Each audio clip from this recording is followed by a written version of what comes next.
going on, everybody, and welcome back to the channel. Now, tonight we've got the England vs India second test preview with the man Bradley Hogg. Now, I've done pretty much my own, I do my own previews of the test match, but then it's also good for me to bounce off ideas with someone else and react to a Brad Hogg video or the Grade Cricketer or an Usman Khawaja video. Whoever uploads any video about previewing it, it's good for, get second opinions, make sure that I'm not just talking shit to myself, and that's, I don't know, good to bounce ideas, isn't it? Just before we get into the video, I know that Brad made this video about 2 days ago, so he's missed out on the news that Lord Shardul Thakur will not be playing with a hamstring injury. He's expected back for the third test, so unfortunate to see Shardul Thakur out. I thought he bowled impressively well. I know that Stuart Broad is going to miss the rest of the series, which is a huge blow for India, for England. And I know that Jimmy Anderson had a tight calf, I think it was, but he is expected to play. So there's a few injury concerns among the camp for both teams. So, hey, it's going to be an interesting test. I'm interested to see which 11s will be picked tomorrow. My predicted ins and outs, I'll give them at the end of the video. Let's check it out. That both teams might make going into this second test match between England and India is what we're discussing on Hogg's Vlog. All right, Hoggy. Yay. Original link's always in the description, of course. Have to say that. Look at him. Well, momentum might be in England's favour going into this second test match because they'll saved by the weather up there in Trent Bridge. Yep. India will be a little disappointed that they're not 1-0 up in the series because of the English rain. But anyway, they've got to put that in the back of their mind. I've seen the conditions yesterday. I seen a photo. Well, I'm recording this the day of the test starts tonight. So the day I'm recording this right now, it'll start in like 6, 8, 10 hours or whatever. But I did see yesterday that it was bright skies, it was sunny, the pitch looked beautiful. So hopefully, fingers crossed, we get some similar conditions. And I think Virat Kohli and Ravi Shastri will be boosting the troops with a lot of positive energy there, and they'll be looking forward to this second test match. Now, going into the test match, are there going to be any changes? I think England will want an extra all-rounder in their lineup. They'll want to be able to give their bowlers a little... Now, I know that last pause of the video, but I'll give my 11s at the end. With someone else bowling some spare overs. So they'll go in with a batting all-rounder in Moeen Ali. He'll come in for Dan Lawrence. I don't think they'll change their top three. Other than that, they're pretty settled. India. That other guy, that Hamid, I have no clue who he was until the other week.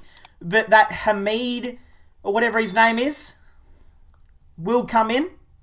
It's not confirmed, but I know that he'll obviously come in. Moeen Ali should have already been in the squad. But yeah.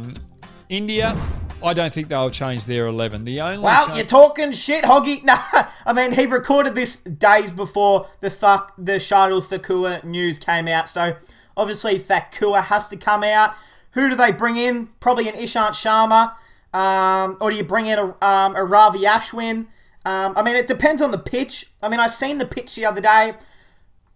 I can't really remember. I think it was quite a green pitch. So if it's quite a green pitch, then you obviously bring in an Ishant Sharma. But Lords is normally a pitch that's pretty dry. Correct me if I'm wrong, but it's a pretty dry pitch, pretty rough pitch that can develop a lot of footholes, a lot of foot marks and cracks into it come day 4, day 5. So maybe someone like an Ashwin is definitely the go-to because he's probably expected to bowl long spells on day 3, day 4, day 5, whenever it is. That they'll think about making will bring Agarwal in opening the batting and may push Rahul down to number 3 because Pujara's been out of sorts over the last 10 innings that he's played. He hasn't scored a score over 40, but I don't think they'll do that. I think they'll keep the same 11 and try and keep that positive momentum that they had gained in that first test match. Now, the threat for India in this game is Anderson bowling from the pavilion end. He'll swing the ball away, attacking a four-stump line, using the slope to seam it back in. The Indian batsman will have to play more balls in this vicinity than leaving it, because they'll be worried about the seam movement coming in. Yeah, well, you seen what sort of seam movement that Jimmy Anderson and the swing he had at Trent Bridge. I mean, the way he got Virat Kohli out, yes, it was a pretty average shot from Kohli, but I don't think Kohli was expecting it to swing out so early, because Kohli's just thrown his bat out expecting it to just hit the middle of the bat, and then it just swung a lot earlier, because Kohli got on the front foot expecting that it'll swing a lot later. So if he can catch the ball before it starts momentum and it starts fucking outswinging away from him, he got out to it early. It swung way earlier than he would have thought. So Anderson, at that end, he's going to be so dangerous. They'll also operate with Robinson coming from that pavilion end. He's a tall bowler, and he'll be trying to seam the ball in with the odd one keeping straight. So Indian batsmen are going to be in or under a lot of pressure in that regard. When you come from the other end, Indian batsmen are going to be under a little bit of an extra threat. Yes, you've got Stuart Broad, who will open the bowling there. And obviously, he recorded this a few days ago. Stuart Broad has been ruled out for the series. He's not really a big swinger of it, but he'll try and use a slope to seam it away from all the Indian right-handers. But you've got Sam Curran, who's going to be one of the bigger threats in this game, because he brings the ball back in, but he can use that slope to seam it away. He's going to be dangerous. The Indian right-handers. So it brings LBW and Bold into play if the ball goes straight on with the swing. But if it seams away after swinging, it brings the outside edge in. So Sam Curran, for me, could be the biggest threat for India in this game. Now we look at the Indian bowling lineup. I think they're pretty settled, and they've got a balanced attack on this particular wicket. Boomer is going to come in, and they've got Thakur there that they didn't have the last time that they'll... it's unfortunate, Hoggy. Thakur is not going to be playing here. So what apologies. both bowlers are going to do, they're going to do a similar role to Anderson, where they move the ball away and trying to get it back to nip in with the slope. And then out the other end, you've got Shami and Siraj, who are just going to pound away on a good length, attacking that off stump, and hopefully getting the ball to seam away quite regularly with the straight run to bring the LBW and Bold into play. Now, if we look at that last test match, India have to pick up a little bit of energy there, because they only had one score over 30 in both innings. They got bowled out twice. England only had a bat once. They can't afford that to let that happen. They're a better team than that, and on paper, India are a better team than England. This particular Lord's Test match is the biggest threat that they're going to have in this series. If they win this, they've got a big chance of whitewashing England.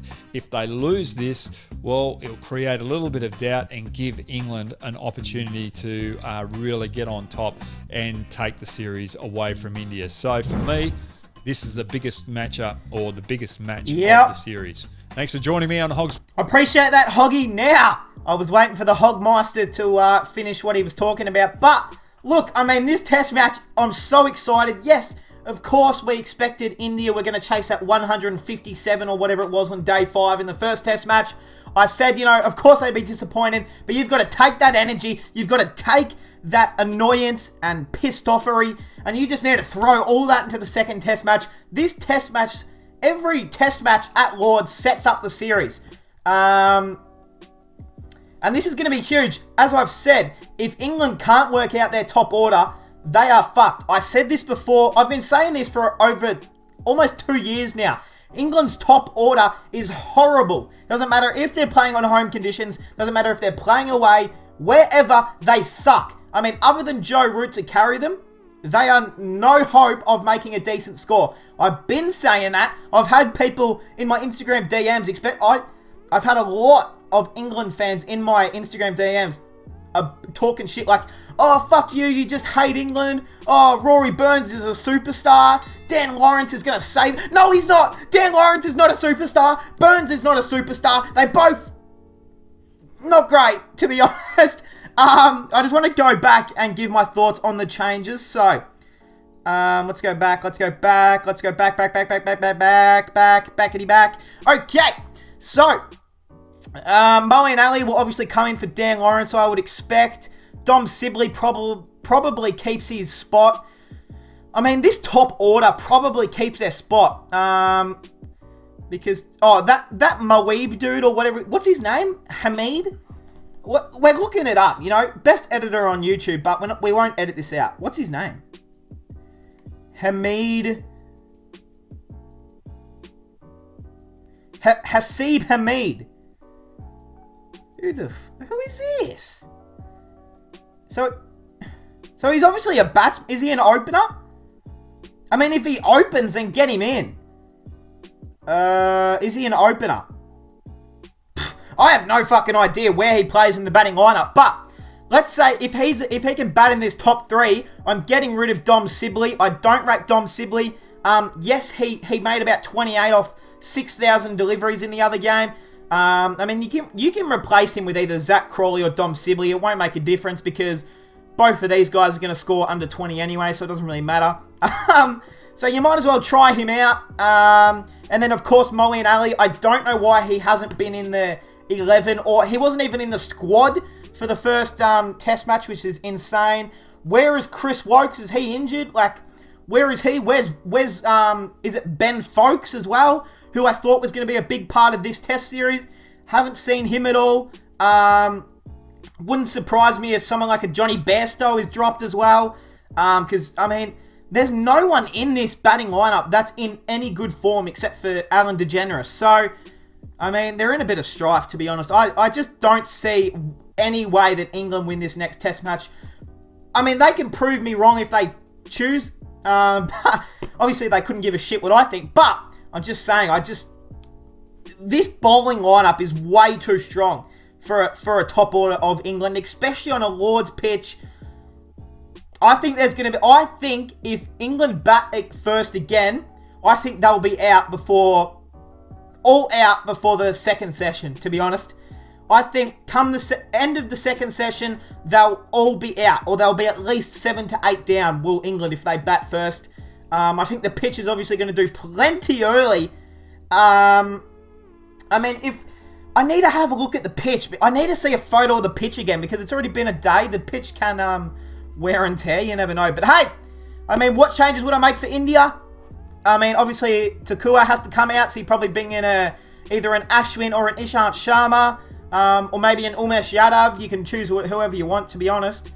And then, you know, if Agarwal's ready to come back in, do you push Rahul down to number 3, as he said, and then you bring in an Agarwal? But then again, I'd love to still have Pujara in my team. So I think you stick with this batting lineup. Maybe you put Rahul down to